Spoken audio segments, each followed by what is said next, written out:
十里銀灘到底邊一個屋苑呢？樓下呢個生活配套呢係最成熟、最方便呢？就係今日阿發特企呢個位置，愛琴海呢個屋苑。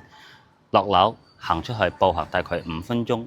食肆、街市、超市、巴士站全部都係周圍，非常方便。呢個呢就係好多人中意愛琴海嘅原因，而且都會覺得呢邊係比較熱鬧啲。咁今日阿發特同大家分享呢個單位，性價比都係非常高，128平方大橫廳，而且係第3個露台，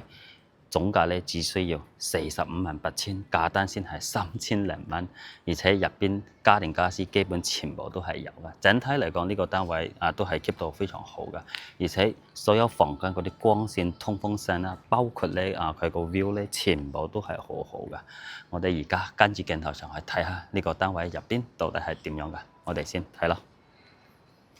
OK， 我哋而家就到呢個實體單位樓上。呢個單位都係一個邊位，佢個戶型嘅設計係非常好。你睇到一間屋企打開門咧，就係一個大橫廳，成個廳嗰個空間感係超闊落，好通透。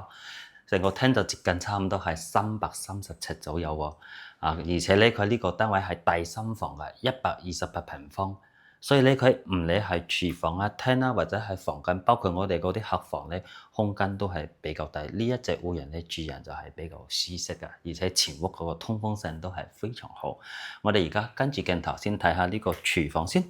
新房呢個廚房個空間你睇下係咪好大咧？比我哋5期維港灣好多新房單位嚟講，佢呢個廚房係大好多嘅。而且我哋呢個單位落樓步行咧5分鐘一個字就有呢個街市啦，所以你哋中意自己煮食嘅，咁去街市買餸都係非常方便噶。跟住咧，我哋可以返屋企自己煮食都係方便啊。成個廚房入邊咧居住個痕跡係有噶，不過咧佢衞生方面咧都算係執到非常乾淨噶。呢個都係呢個屋主比較愛惜呢個單位一個細節啊。而且咧，我哋可以睇到家電啦、雪櫃啊、爐頭啊、油煙機啊，全部都係有，反正咧都可以留低繼續用。咁呢啲櫥櫃、呢啲櫃門都唔使換啊，咁多年佢都係 keep 到好好，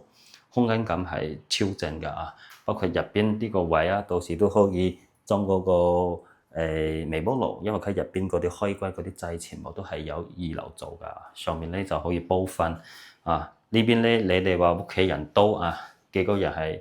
入邊幫手一齊煮食係完全冇問題，唔係話好逼仄嘅。而且咧呢個單位仲係第3個露台㗎，我哋廚房出面咧係有一個生活露台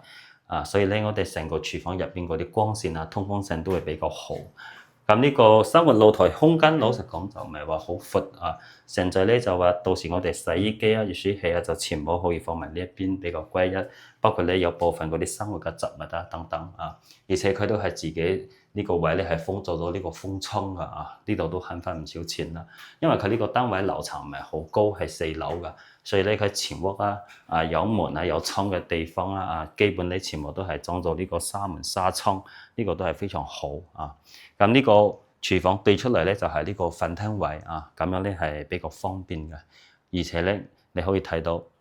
飯廳位後面咧都係有明窗嘅設計，到時咧呢啲窗包括我哋對面旁邊嗰啲房間門窗打開嚟，成個廳入邊咧就係非常通透個通風性係非常好嘅。咁我個人覺得咧就係佢呢個飯廳位呢個窗望出去個景都唔錯喎。你睇下綠油油嗰啲田園景嘅，坐喺度食飯個心情都唔同可以食到幾碗。咁再過嚟我哋睇翻呢個廳啦，明顯可以睇到佢前屋呢啲家私咧就係歐式風格都係比較大件啲嘅，但係咧就勝在我哋呢個廳係橫廳設計，所以咧佢呢個空間咧或擺大件嘅家電家私係完全冇問題，嗰啲過渡空間都唔會話好逼仄嘅，因為佢呢個廳嘅開間有接近差唔多係4.8米左右，成個廳個深度咧去到接近差唔多係7米左右，330尺一個大橫廳咁仲有咧就係入門，其實門口旁邊呢個位，你哋到時仲可以做啲親邊櫃翻嚟。或者係做啲儲物櫃鞋櫃，你哋可以自己安排廳呢度咧就係有2個地方要執，咁第一咧就係上面個天花有啲油漆咧係有啲谷包㗎，跟住咧就係我哋呢個電視機背景牆下面呢個位都要執一執補一補，其他咧都算係冇咩問題㗎。我唯一覺得咧呢個廳咧就係佢呢啲燈咧唔夠光，唔知你哋有冇呢個感覺啊？佢呢個睇起嚟好似個宮廷風，但係咧佢入邊呢個光線咧，我覺得咧係比較差少少㗎。咁聽呢度呢一套家私，我個人覺得係可以留低用住先㗎，都仲算係比較新淨㗎。咁家電電視機啊、冷氣機啊，全部都係有配埋啲冷氣機，佢仲係配埋呢個櫃機㗎。我而家企喺呢度都可以感受到成個廳入邊嗰個通風聲真係非常好。OK， 我哋而家跟住鏡頭出嚟睇下佢呢個露台個 view 嚇。呢個單位係唔可以望海景㗎，因為佢樓層唔係好高，但係咧係望翻下面呢個內園景㗎。我哋下面都有個泳池，當然呢個泳池咧係冇開放。如果你哋中意游水都係方便。呢個單位啊，我哋落樓轉右行出去步行咧都係5分鐘，前面咧有一個開放式嘅泳池㗎。咁我哋呢個單位靠近三期巴士站啊！嗱，而家我哋呢邊可以俾個鏡頭，有部個藍色嗰個穿梭巴士嗰個位咧就係三期嘅巴士站。你哋到時咧要翻去深圳嘅蓮塘啊、羅湖啊，就係嗰個位落車，對面咧就係銀灘海鮮市場啊，直行旁邊咧1分鐘咧就係萬田超市啊、愛琴海商業街啊、食肆啊，全部都係周圍㗎，非常方便。所以好多人中意愛琴海個原因就係覺得佢確實咧出入又方便，而且樓下呢啲生活配套乜嘢都係有啊，非常成熟方便。呢個確實都係佢嘅加分項啊，商業中心嘅位置。咁佢呢個露台咧空間都唔細啊，佢係一個線型㗎。當然咧呢個欄杆就肯定要換咗佢啦。你睇下，全部都係生鏽啊。而家咧我哋換咧就建議你哋可以換嗰隻鋁合金㗎啊，嗰隻咧就唔使驚話啊風吹日曬一段時間咧就話生鏽㗎，就冇呢啲問題啊，可以一步到位可以解決。唔理係涉及到維修啊、裝修啊，或者係買家電家私，咁我都可以幫大家去對接，幫你哋一條龍包辦，幫你哋慳精力㗎啊！呢啲都係好細嘅問題。OK， 我哋而家睇房間。啱先講咗呢個係大面積嘅3房單位，佢每一個房，包括佢呢啲客房嗰個空間都係超闊咯。好似呢個房間你睇下，方方正正，接近差唔多係120尺左右，而且佢出面咧仲帶一個騎樓㗎啊！係我哋十里銀灘3房第3個騎樓嘅咧，就係愛琴海先有㗎。後面咧呢邊都係望翻個新景嘅。下面係有呢條馬路，不過大家唔使擔心，呢個咧唔係話我哋出面嗰個石化大道，唔係話好嘈㗎。而家有部車經過，呢個就不過係京橋巴士，每日咧係到深圳嘅蓮塘啊或者係羅湖往返咧有56班車次㗎。搭車都係非常方便，票價咧就係25蚊啊。咁佢呢個生活露台咧，其實都好長喎，佢呢個深度啊，到時可以喺呢邊晾衣服，而且你哋呢邊都可以做一個風窗嘅設計啊。你哋後期自己諗一諗。咁房間入邊床啊同埋冷氣機佢就係有配埋嘅。當然咧，你哋到時喺呢邊仲可以買一個成品又得，或者係做定製都係 OK 㗎。可以買個衣櫃分嚟，床尾佢全部開關係2樓組，可以裝個掛牆嘅電視機。其實我哋啱先客廳嗰個電視機我都覺得太細部啊，放喺呢個房或者係放喺主人房都係 OK，裝掛牆。到時自己廳嗰度買多一部65吋嘅電視機分嚟就 OK 啦。房間入邊呢啲地板都係 keep 到好好啊，呢啲就係高標複合木地板，但係咧暫時嚟講都唔使換。3房2衛啊，睇翻呢個客廁。成個客廁咧，佢個空間都係 OK 嘅，超闊落。你哋可以睇到，唔係話好逼仄嘅。包括佢沖涼房啊、淋浴間呢邊都係做到乾濕分離㗎。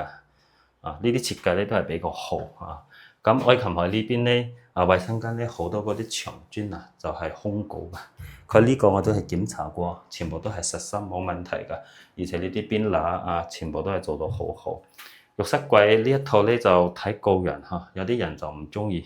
唔係幾好睇，覺得你哋都可以換咗佢啊，可以換嗰啲鏡櫃。而家一套現代風嗰隻咧都係千零蚊包安裝。睇翻呢個細房間，其實呢個房都唔細，有接近差唔多係105尺。而且咧唔知大家有冇留意到，佢其實你每一個房嗰個景觀都係好好，而且每一個房都係非常光猛。你睇下呢個房出去咧。我哋嗰邊先係二期嘅新臨海㗎，完全唔影響啊！個私隱都係好好，中間咧都係呢個田園景啦，遠方咧都係嗰啲山景嘅視線係非常好㗎啊！咁呢邊咧房間我哋可以睇到呢邊俾個鏡頭，因為入邊有個凹位咧，佢就係屋主做咗呢個頂制佢呢個咧就做到好好，係咪 ？OK 噶，呢邊仲有大把空間擺個米本床係完全冇問題。佢呢個房間就係做翻一個儲物間嘅功能噶，所以就冇床，你哋到時自己買翻嚟就 OK 啦。主人房係一個套間主人房入邊呢個套廁，我覺得就係、佢呢個造廁換咗佢，或者係擠換呢個櫃就得。時間長係氧化，其他係冇咩問題。呢個燈咧係到時重新換一個咯。前屋嗰啲燈我覺得都唔夠光你哋到時可以自己換咗佢。咁主人房咧接近差唔多係160尺左右嗰個空間就唔使我講太多而且佢個通風性係好好。我哋呢個單位雖然咧佢坐向咧係西南向，但係你入嚟咧係完全感覺唔到話好熱好焗通風性係保持到非常好㗎。望翻下面成個呢個中心花園，前面就係我哋新奇嘅中禮廳豪宅所以你以後嗰位都唔會話再起樓㗎，所以可以保持到嗰個通風性呢張床係2米床三邊落床，你睇下旁邊呢啲過渡空間，接近就有1.2米左右，超闊落睇你點樣去設計安排整多一個書台梳妝台電視櫃完全冇問題㗎。呢啲大隻新房你真係空間係擺喺度嘅，住人係好舒適而且咧呢個單位大家而家都睇到啦整體嚟講都算唔錯。總結翻呢個單位可能咧就話佢樓層係比較低係4樓，睇你可唔可以接受到。但係佢4樓咧，你可以睇到個光線又唔差，通風性又唔差個景又唔差，所以你都係 OK 㗎。咁再過嚟咧就係呢個單位有部分牆面廳呢度咧要執過，啱先都講咗啦。然之後再買部分嘅家私家電翻嚟就 OK 啦。其他咧係冇咩問題㗎，基本係可以做到拎包入住嘅。咁佢位置又好，3期商業中心咩嘢都係有㗎，就唔使阿發達太囉嗦格式又好，大橫廳，我個人係非常中意橫廳㗎即係咧係128平方，總價咧係458000，價單先係3587蚊，成個比都係超高嘅一個單位咁再過嚟咧就係產權方面，大家都唔使擔心，屋主房產證紅本係在手嘅，隨時可以有交易嘅，乾乾淨淨冇任何嘅風險嘅。如果呢個單位大家仲有咩唔清楚，後台嗰度微信掃碼或者係 WhatsApp 聯繫阿發達過嚟睇樓，提前 call 我安排專車去到深圳每個關口都可以接大家同屋企人過嚟睇一睇，俾自己同埋屋企人多一次啱嘅選擇機會。我哋係一次成交，終身服務大家嘅。今期到呢度，我哋下期再見，拜拜。